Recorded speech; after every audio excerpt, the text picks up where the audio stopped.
उत्तर प्रदेश के तराई इलाके लखीमपुर में जब तलवारें खिंची तो सरेआम मौत का तांडव नजर आया।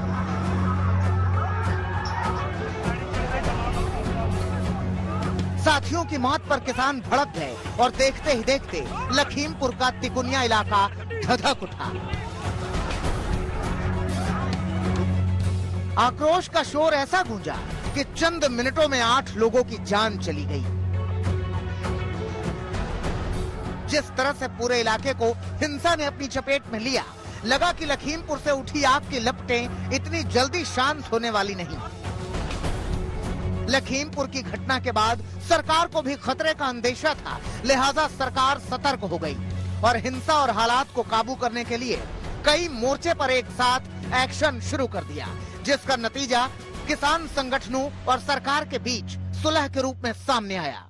एक जांच इस पूरे प्रकरण की हाई कोर्ट के वरिष्ठ रिटायर्ड जज के द्वारा कराई जाएगी और जो भी मृतक हैं उनको 45 लाख रुपए का प्रति व्यक्ति मुआवजा सरकार के द्वारा दिया जाएगा और घायलों को 10 लाख रुपए का अनुदान शासन के द्वारा दिया जाएगा। इसके अतिरिक्त जो भी आदमी मृतक हैं उनके घर के एक व्यक्ति को उसके योग्यता के अनुसार नौकरी दी जाएगी।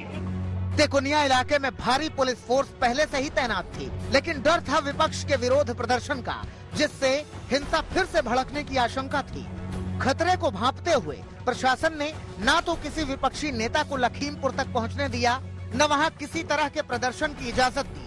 आला अधिकारी मौके पर रवाना हुए और बातचीत के जरिए बीच का रास्ता निकालने की कोशिश हुई। सरकार के सामने इस चुनौती से निपटने में किसान नेता राकेश टिकैत सरकार का सबसे बड़ा सहारा बन गए। उनके खिलाफ FIR हुई है और बापू बेटा दोनों उसमें दर्ज है।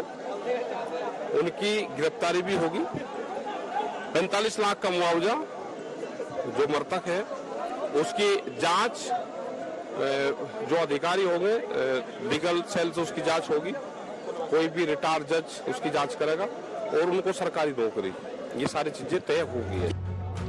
किसानों की भारी नाराजगी को देखते हुए ऐसा लग रहा था कि सरकार के लिए किसानों को मनाना बेहद मुश्किल होगा, लेकिन राकेश टिकैत को वहां जाने देना सरकार के लिए बड़ी राहत साबित हुआ। टिकैत ने आंदोलनकारी किसानों को समझाया, ये समाप्त होगा ये वाला प्रकरण और इनको 8-10 दिन का टाइम इनको रहेगा कि वे गिरफ्तारी करते हैं नहीं करते हैं, क्या रहेगा। जब यहाँ भोग में आएंगे तो अगली रणनीति फिर उसके बाद में बनेगी। जिस तरह से लखीमपुर में आंदोलन के दौरान 4 किसानों की मौत हुई, किसानों के क्रोध की ज्वाला भड़की, योगी सरकार ने उस पर 24 घंटे के भीतर ही काबू पा लिया। इसके पीछे सरकार का वो भरोसा भी काम आया जिसमें किसी दोषी को न बख्शने की बात कही गई है। मैंने आपको बताया कि नियमानुसार कड़ी से कड़ी कार्रवाई कल ही शासन के शीर्ष स्तर से बता दिया गया था कि कोई भी अपराधी बख्शा नहीं जाएगा, कोई भी दोषी व्यक्ति बख्शा नहीं जाएगा, गिरफ्तारी बहुत जल्द की जाएगी।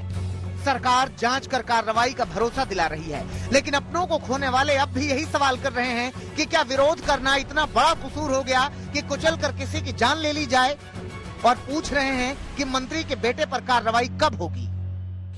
3 गाड़ियां आई तेज रफ्तार से, उनको कुचल दिया और भी किसान हमारे शहीद हो गए।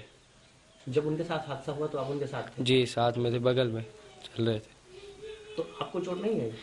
थोड़ी ठोकर लगी तो साइड में हो गए, पापा को कुचल दिया। हमें इंसाफ मिलना चाहिए, उनको सजा होनी चाहिए। वहीं गृह राज्य मंत्री अजय मिश्रा बार बार ये सफाई दे रहे हैं कि उनका बेटा ना तो मौके पर मौजूद था और ना ही उसका इस घटना से कोई वास्ता है। जब हमारे कार्यकर्ता हमारे लोगों को रिसीव करने के लिए जा रहे थे उप मुख्यमंत्री जी को, उसी दौरान उन किसानों के बीच में छुपे हुए कुछ उपद्रवी तत्वों ने इस तरह से पत्थरबाजी की, जिसके कारण वहाँ पर वो गाड़ियाँ रुक गईं और गाड़ियों से फिर निकाल करके कार्यकर्ताओं को हमारे लाठी डंडों और तलवारों से पीट करके उनकी हत्या की गई। गाड़ियों को सड़क से खाई में धकेल करके वहाँ पर उसको जलाया गया और भी दूसरी गाड़ियाँ जलाई गई, दूसरी गाड़ी में तोड़फोड़ हुई। क्योंकि मैं वहाँ पर था नहीं तो पूरी घटना किस तरह से हुई ये नहीं, लेकिन हमारे कार्यकर्ताओं की हत्या हुई है। लखीमपुर की घटना के बाद सियासत जोर पकड़ रही थी। जिससे वहां फिर से हिंसा भड़कने का डर था। लेकिन अब प्रशासन और किसानों की सुलह के बाद वहां सियासी उबाल ठंडा पड़ने की उम्मीद है।